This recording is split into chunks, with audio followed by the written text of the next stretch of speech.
Hello नमस्कार दोस्तों, बहुत बहुत स्वागत आपका जी की पाली में। आज हम बात करने वाले हैं उस महान घटना की जिसने भारतीय इतिहास को एक नया मोड़ दिया। भारत के वीर क्रांतिकारियों के हौसले व जज्बे ने एक असंभव कार्य को संभव कर दिया। इस घटना ने अंग्रेजी प्रशासन की नींव को हिलाकर रख दिया।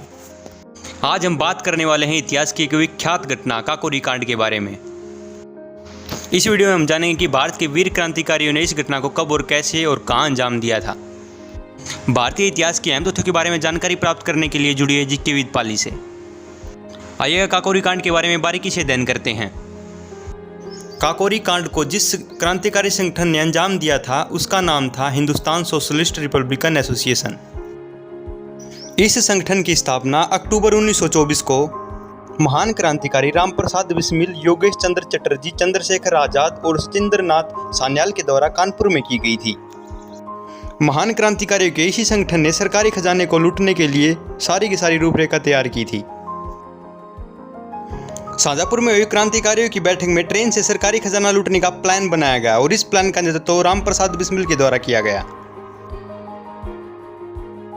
इस लूट को अंजाम देने के लिए क्रांतिकारियों के संगठन हिंदुस्तान सोशलिस्ट रिपब्लिकन एसोसिएशन के द्वारा 10 क्रांतिकारियों का चयन किया गया। इन सभी सदस्यों का नेतृत्व रामप्रसाद बिस्मिल के द्वारा किया गया। इन मुख्य क्रांतिकारियों में प्रमुख रूप से रामप्रसाद बिस्मिल, अशफाक उल्लाह खां, मुरारी लाल, बनवारी लाल, राजेंद्र लाड़ी, सचिंद्र नाथ बख्शी, केशव चंद्र चक्रवर्ती, चंद्रशेखर आजाद, मनमथ नाथ गुप्त और मुकुंदी लाल प्रमुख थे। इस लूट को अंजाम देने के लिए ये विशेष प्रकार की 4 मौजूरी खरीदी गई थी जो जर्मनी में निर्मित थी। इन मौजूरों की मेन विशेषता यह थी कि ये बहुत लंबी दूरी तक मार करती थी और इनका निशाना बिल्कुल स्टिक होता था और इनमें नई टेक्निक से इनको बनाया गया था जो कि अति उत्तम थी।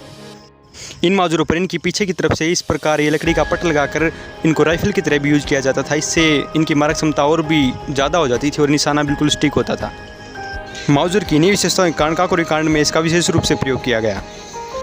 ये विशेष प्रकार की मौजर 10 क्रांतिकारियों में से 4 को सौंपी गई। उन चारों के नाम इस प्रकार थे: रामप्रसाद बिस्मिल, राजेंद्र लाड़ी, चंद्रशेखर आजाद और अशफाक उल्लाह खां को यह मौजर विशेष रूप से सौंपी गई।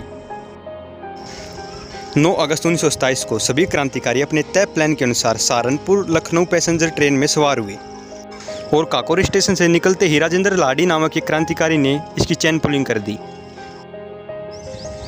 चैन खींचने के बाद जैसे ही ट्रेन रुकी तो सभी क्रांतिकारी उस पर टूट पड़े और मौजर के बल पर पैसों से भरा हुआ संदूक अपने कब्जे में ले लिया और इसके बाद सभी हथियारबंद क्रांतिकारी ये सारा सरकारी खजाना लूटकर वहां से फरार हो गए। इस लूट में इनको कुल 4,601 रुपये व 15 आने प्राप्त हुए थे। यह पूरी घटना अपने तय प्लान के अनुसार संपन्न हुई थी, परंतु इसमें 2 भूलें हुई थी जो आगे जाकर अंग्रेजी सरकार के लिए एक अहम सुराग साबित हुई। पहली भूल यह हुई थी कि इसमें एक आम यात्री मारा गया था।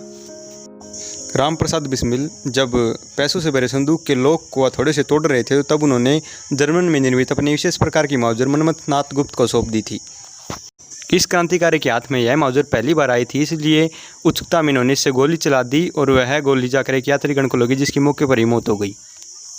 यह घटना नई मौजूर का ज्ञान न होने के कारण गलती से हुई थी। इस घटना में दूसरी भूल यह हुई थी कि लूट पर जाते हुए ये सभी क्रांतिकारी अपने साथ में कुछ चादरें लेकर गए थे। इनका उद्देश्य लूटे गए पैसे को इन चादरों में बांध कर लाना था। इनमें से एक चादर को ये वहाँ से भागते समय वहीं पर छोड़ आए थे। अहम सुराग के तौर पर अंग्रेजों ने इस चादर को वहां से प्राप्त किया। इस चादर पर लगे धोबी के निशान से यह पता किया गया कि यह चादर किसी शाहजहांपुर के व्यक्ति की है। बाद में पता चला कि यह चादर शाहजहांपुर के एक व्यक्ति बनारसी लाल की है जो कि रामप्रसाद बिस्मिल का बहुत करीबी है। इस अहम सुराग के बल पर अंग्रेजों ने पूरे मामले का पर्दाफाश कर दिया।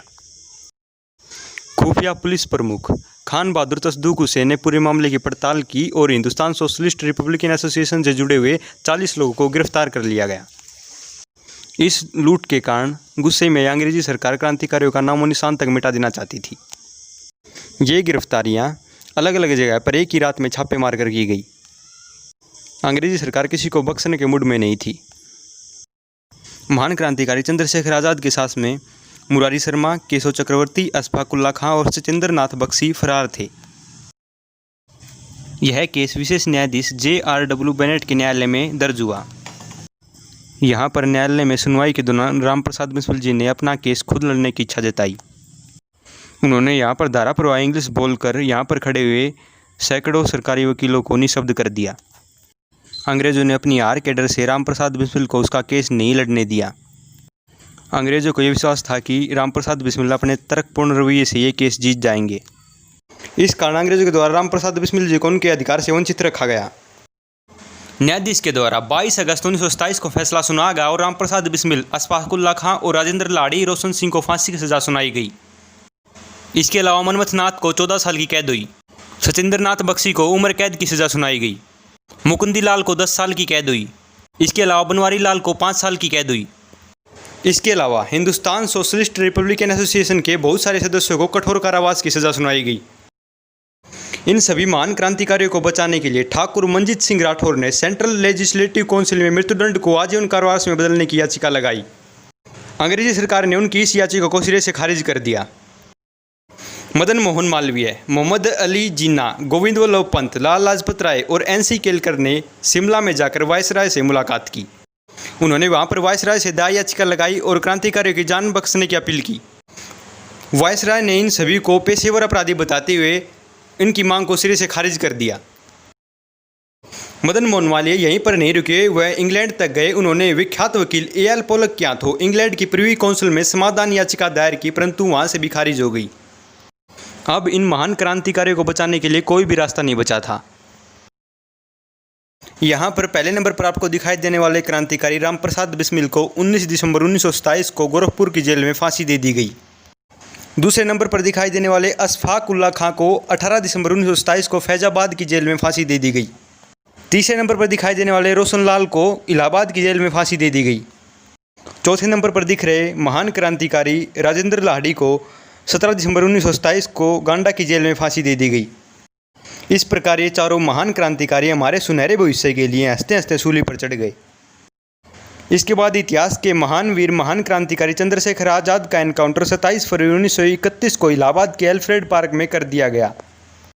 चारों तरफ से अंग्रेजों से गिरने के बाद चंद्रशेखर आज़ाद ने खुद गोली मारकर आत्महत्या कर ली थी।